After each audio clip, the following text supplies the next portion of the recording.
Méditation autour de l'évangile de ce samedi de Pâques. Lorsque nous lisons attentivement les récits des apparitions de Jésus ressuscité dans les évangiles, nous constatons cette chose surprenante. Le Seigneur y apparaît comme un homme semblable aux autres hommes, et cependant, il n'est pas simplement un homme redevenu ce qu'il était avant sa mort, il est le même, un homme véritable, et non pas un esprit qui n'a ni chair ni os. Et il est aussi l'homme nouveau, celui qui est entré dans un mode radicalement nouveau d'existence. Et cela se traduit par le fait qu'aucun de ceux qui l'ont connu de son vivant terrestre, pas plus Marie-Madeleine que les disciples ou bien encore les pèlerins d'Emmaüs, n'est en mesure de le reconnaître. Ils ne le reconnaissent pas. Comme si, en effet, leurs yeux étaient empêchés de le reconnaître. Saint Paul, qui n'a pas connu le Christ de son vivant terrestre, dira cependant : « Si nous avons connu le Christ de cette manière-là, c'est-à-dire d'une manière simplement humaine, maintenant nous ne le connaissons plus ainsi. » Et lorsqu'au cours d'une apparition, les personnes finissent par reconnaître celui dit dans le livre de l'Apocalypse « J'étais mort et me voilà vivant pour les siècles », il s'agit, pour ainsi dire, d'une reconnaissance de l'intérieur qui, toutefois, reste enveloppée de mystère, comme le suggère l'expérience des disciples lors de l'apparition de Jésus au bord du lac de Tibériade. Aucun des disciples n'osait lui demander « Qui es-tu » Il savait que c'était le Seigneur. Il le savait de l'intérieur, et c'est dans ce savoir intérieur, ou mieux, dans cette connaissance intérieure, que se situe la foi pascale, la foi en Jésus ressuscité. L'évangile de ce jour n'entre pas dans cette étonnante dialectique entre identité et altérité, entre corporéité réelle et mode totalement nouveau d'existence du ressuscité. Ces versets 9 à 15 du chapitre 16 de saint Marc constituent presque l'intégralité de ce qu'on appelle la finale de l'évangile de Marc, un texte qui fait partie des écrits canoniques inspirés, mais qui n'est cependant pas de la même main que l'évangile.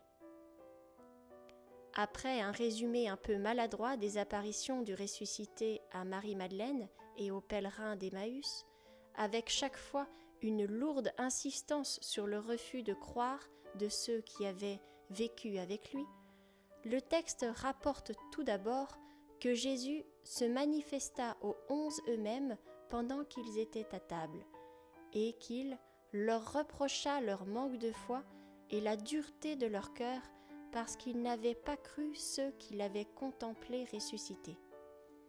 Puis, sans transition et de façon pour le moins surprenante, vient l'envoi en mission. Allez dans le monde entier, proclamez l'Évangile à toute la création.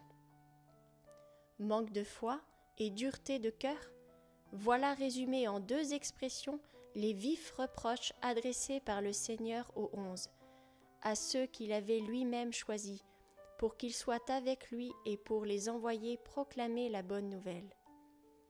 Pour être au plus près du texte, et ceci uniquement pour mieux comprendre l'attitude vive de Jésus envers ses disciples, on devrait plutôt dire leur non-foi, au sens de refus obstiné de croire, et leur sclérose de cœur. Si Jésus, en apparaissant à Marie-Madeleine, avait guéri avec beaucoup de pédagogie et de délicatesse l'affectivité blessée de cette femme, qui lui était très profondément attachée par un amour particulier, s'il avait illuminé les esprits sans intelligence et fortifié le cœur lent à croire des pèlerins d'Emmaüs, en leur ouvrant les Écritures par une leçon d'exégèse absolument unique, mais dont on ne saura malheureusement jamais rien, là, dans ces derniers versets de l'évangile de Marc, Jésus fulmine contre leur refus de croire et la sclérose de leur cœur, comme a traduit si justement la dominicaine sœur Jeanne d'Arc.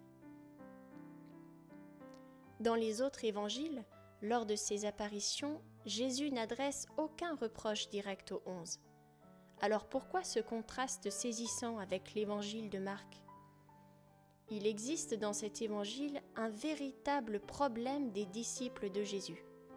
Leur figure, en effet, est en particulier celle des apôtres, et loin d'être valorisée comme dans les autres évangiles.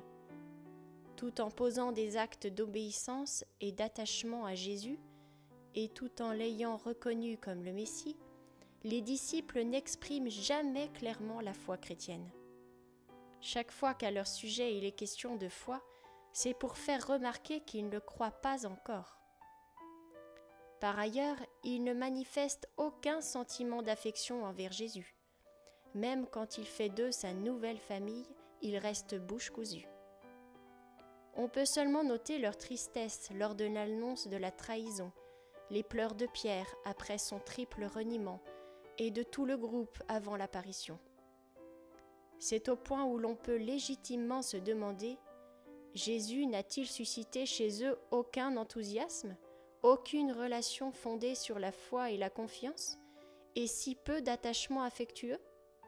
Est-il resté pour eux ce froid thaumaturge qu'on observe sans rien dire, et qui marche à la mort en suscitant l'incompréhension des uns et le mépris des autres ?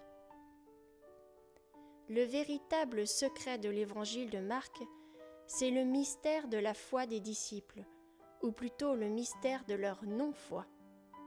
Et pourtant l'expression de leur foi est contenue tout entière dans leur obéissance à l'ordre de mission. Ils s'en allèrent proclamer partout l'Évangile.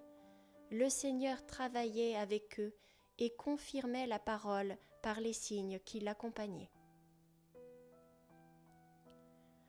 Demandons aujourd'hui à Jésus ressuscité la grâce de pouvoir lui faire l'hommage d'une foi vivante au mystère de sa résurrection et l'ouverture d'un cœur qui se laisse vraiment attendrir par l'amour incompréhensible et pourtant parfaitement digne de foi qu'il nous porte.